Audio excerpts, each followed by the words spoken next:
Šiandien mes ne tik minam, bet ir ginam. Prieš 8 metus Minam 100 gimė kaip iniciatyva skatinanti moterų aktyvumą, stiprybę ir pasitikėjimą savimi.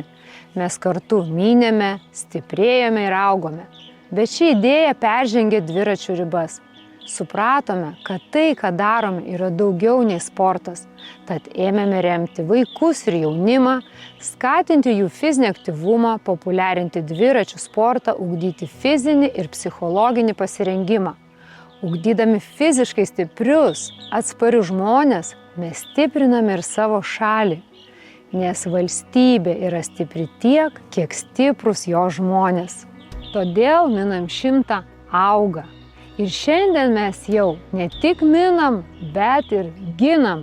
Ginam mūsų bendrą siekį turėti stiprią Lietuvą, aktyvią visuomenę. Tai darome ne žodžiais, o darbais. Organizuojame pirmosios pagalbos teikimo, pilietinio pasipriešinimo kursus. Rengsime sukarintas stovyklas jaunimui. O kad būtų aiškiau, nuo šiol visos mūsų veiklos, ugdančios, stiprius, pilietiškus ir pasirengusius žmonės, bus vienijamos naujų vardų – Ginam.